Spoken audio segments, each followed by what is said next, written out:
مسیح میں آپ کی سلامتی ہو۔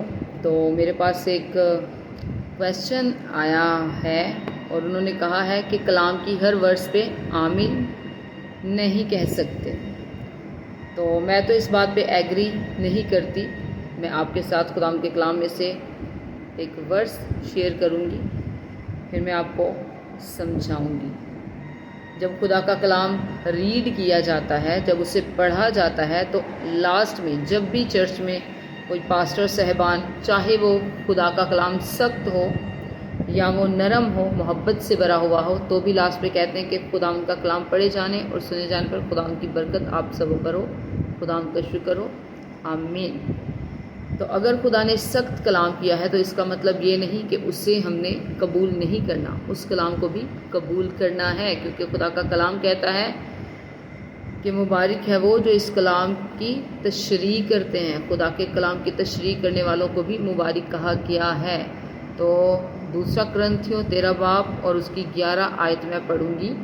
میں پوری کوشش کروں گی کہ میں خدا کے پاک روح کی گائیڈنس سے آپ کو سمجھا سکوں، آپ کو گائیڈ کر سکوں۔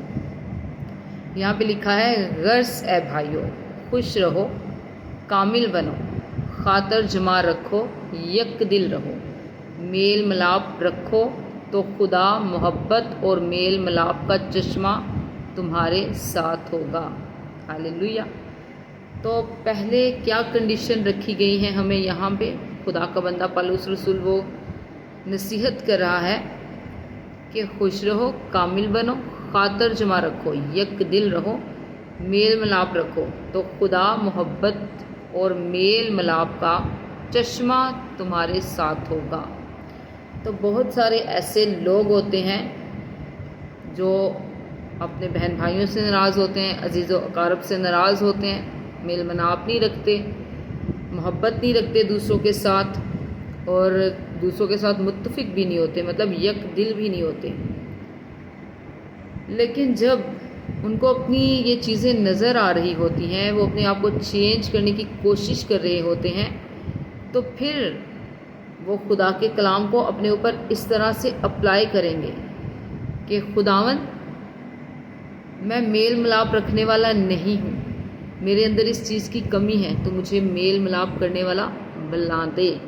وہ یہ چیز ڈکلیئر نہیں کریں گے اپنے اوپر، یہ کلیم نہیں کریں گے کہ میں کسی سے میل ملاپ نہ رکھوں، خداون تو مجھے ایسا بنا دے، کیونکہ خدا ہمیں سکھاتا ہے کہ میل ملاپ رکھنا ہے، اور خدا کے کلام میں لکھا ہے کہ خدا محبت ہے۔ تو جب خدا محبت ہے تو اس کے لوگوں میں بھی اس نے وہی محبت ڈالی ہے، لیکن اپنے حسد کی وجہ سے، اپنے لڑائی جھگڑوں کی وجہ سے، اپنی بری عادتوں کی وجہ سے وہ اس محبت کو ختم کر دیتے ہیں۔ لیکن جب ان کو اس بات کا احساس ہوتا ہے، وہ اپنے ان چیزوں کو دیکھتے ہیں، اپنے باطن میں جھانکتے ہیں، جب ان کو آئینہ نظر آتا ہے کہ ظاہری طور پہ تو وہ اچھے نظر آتے ہیں لیکن باطنی طور پہ وہ اچھے نہیں ہیں، تو پھر وہ کیا کرتے ہیں؟ اپنے آپ کو تبدیل کرنے کی کوشش کرتے ہیں اور کہتے ہیں کہ خداون تو محبت ہے، تو اپنی اسی محبت کو تو میری زندگی میں ڈال دے تاکہ میں تیرے بنائے ہوئے لوگوں سے محبت کروں، اپنے بہن بھائیوں سے میل ملاپ رکھوں۔ تو پھر آگے لکھا ہوا ہے کہ خدا محبت اور میل ملاپ کا چشمہ، یعنی کہ خدا میل ملاپ کرنے والے لوگوں کو پسند کرتا ہے، محبت کرنے والے لوگوں کو پسند کرتا ہے، وہ تمہارے ساتھ ہوگا۔ تو پھر ہمارا خدا بھی کیا ہے؟ وہ ہمارے ساتھ ہوگا اگر ہمیں یہ ساری چیزیں بھی ہوں گی۔ تو یہ شارٹ سا میسج ہے، لیکن آپ کو سمجھ آ گیا ہوگا، کیونکہ ہر جگہ خدا کا کلام جو ہے وہ ایک جیسا نہیں ہے۔ کہیں خدا نے سختی سے بات کی ہے، کہیں خدا نے نرمی سے بات کی ہے، اور بائبل میں ہمیں نبیوں کی، رسولوں کی زندگی نظر آتی ہے جن سے ہم سیکھتے ہیں۔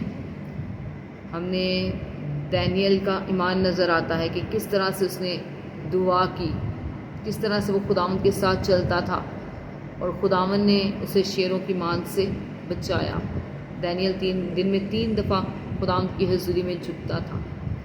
خدا کا بندہ داؤد خدا کے ساتھ چلتا تھا، 7 مرتبہ جھکتا تھا، اور یہ 7 مرتبہ بھی خداوند کی حضوری میں جھکنا اسے کم لگتا تھا۔ پھر اس نے کہا کہ سورج کے طلوع ہونے سے غروب ہونے تک خداوند میں تیری ستائش کروں۔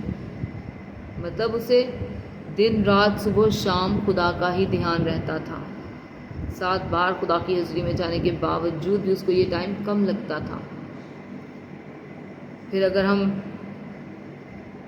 پلوس اور سلاس کو دیکھیں تو وہ جب جیل میں تھے، قید خانہ میں تھے، انہوں نے ورشپ کی تو خدا نے ان کی بیڑیاں کھول دیں، جیل کی نیو ہل گئی، اور دروغہ یہ دیکھ کے ڈر گیا کہ کہیں وہ بھاگ تو نہیں گئے۔ لیکن اگر ان کا ایمان خدا پہ نہیں ہوتا تو وہ وہاں سے کیا کرتے؟ بھاگ جاتے۔ ان کے زندہ خدا پہ ایمان تھا، توکل تھا، بھروسہ تھا، لیکن اسی لیے وہ وہاں پہ ٹھہرے رہے۔ انہوں نے دروغہ کو کہا کہ تو ڈر مت، ہم ادھر ہی ہیں۔ پھر اگر ہم سدرک مسک عبدنجو کو دیکھیں تو ان کو آگ کی بھٹی میں ڈال دیا گیا، تو بھی ان کا ایمان زندہ خدا پہ تھا۔ بادشاہ نے ڈالا تو 3 لوگوں کو تھا، لیکن دیکھ وہ 4 لوگوں کو رہا تھا۔ جنہوں نے ان کو ڈالا وہ جل کے راکھ ہو گئے، لیکن اس آگ نے ان تینوں کو ضرر نہیں پہنچایا۔ تو خدا کا کلام کہیں سخت ہے، کہیں نرم ہے، تو اس کا مطلب یہ نہیں کہ ہم خدا کے کلام پہ آمین نہ کریں اور اسے خوشی کے ساتھ اپنی زندگی میں قبول نہ کریں۔ کلیم کرنا ایک الگ چیز ہے، خدا کے کلام کو پڑھنا اور اس پہ آمین کہنا ایک الگ چیز ہے۔ ہاللیلویہ۔ خدا آپ کو برکت دے۔ God bless you.